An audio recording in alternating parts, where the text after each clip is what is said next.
wabarakatuh. Selamat pagi, salam sejahtera bagi kita semua. Baiklah anak-anak, kita mulai materi kita yang kedua, yaitu historiografi.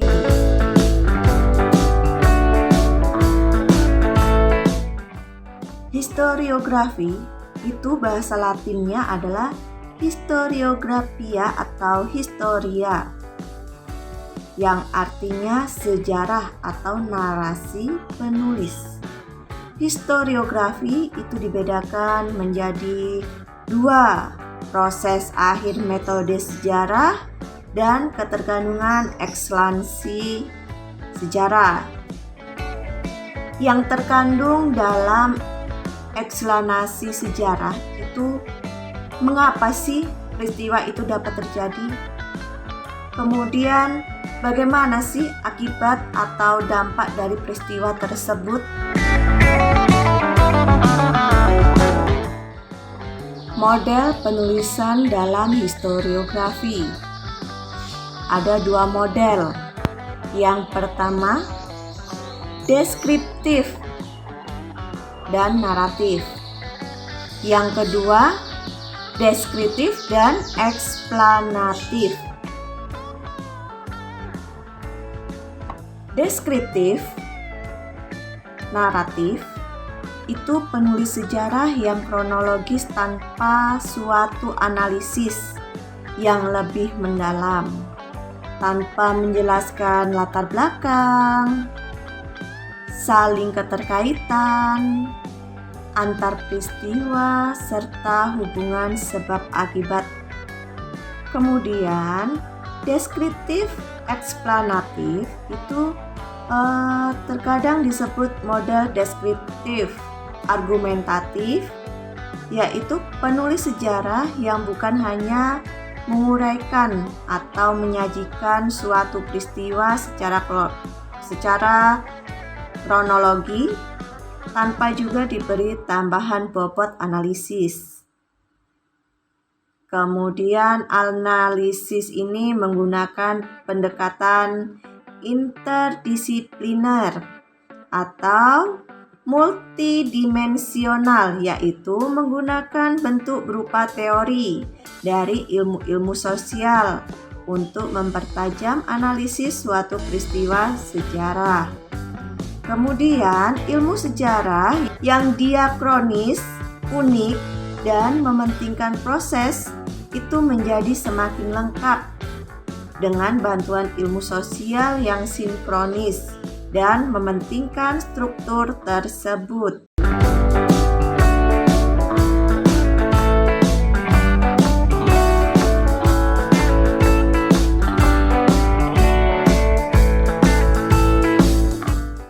Historiografi. Selain sebagai proses akhir metode sejarah, historiografi ini juga berarti sejarah penulisan sejarah atau sebagai karya ilmu sejarah dari masa lampau hingga masa kini, atau sering disebut dengan sejarah kontemporer. Historiografi Indonesia itu dapat dibedakan menjadi 4, yaitu historiografi kolonial, historiografi nasional, historiografi tradisional, dan ada lagi historiografi modern.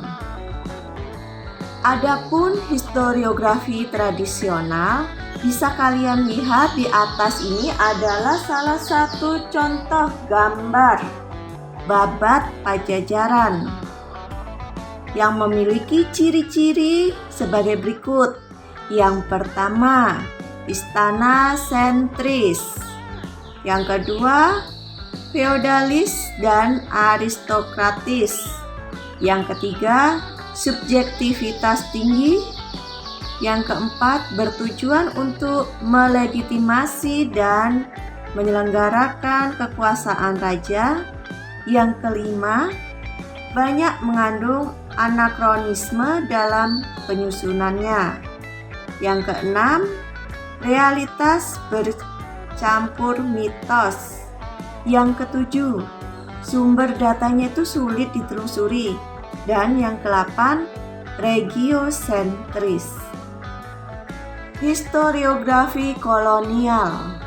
Historiografi kolonial ini ada beberapa ciri-cirinya, yaitu para tokoh perlawanan Indonesia atau Bumiputra itu dianggap sebagai pengkhianat dan pemberontak.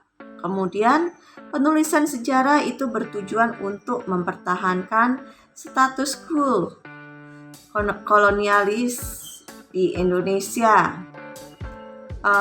Ini adalah salah satu gambar The History of Java ya.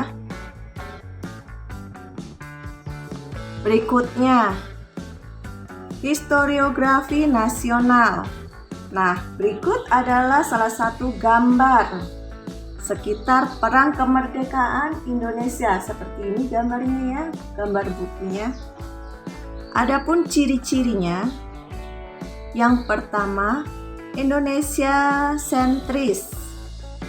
Yang kedua, kolonialisasi sejarah. Yang ketiga, bersifat politis dan ideologis.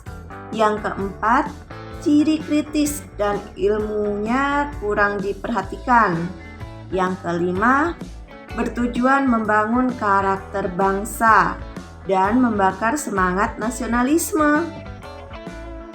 Kemudian, historiografi modern.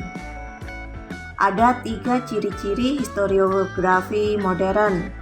Yang pertama, merekonstruksi peristiwa sejarah yang berdasarkan kaidah-kaidah ilmiah atau sesuai dengan metode penelitian sejarah. Yang kedua, mengkritik historiografi nasional. Dan yang ketiga, memunculkan terobosan-terobosan baru.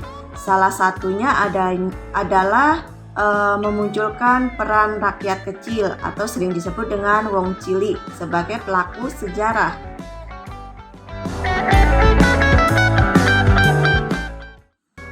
Baiklah anak-anak, sampai di sini pelajaran kita hari ini. Untuk lanjutannya, terus ikuti channel kami. Jangan lupa subscribe dan tekan tombol lonceng di bawah ini agar mendapat update terbaru dari materi hari ini. Terima kasih.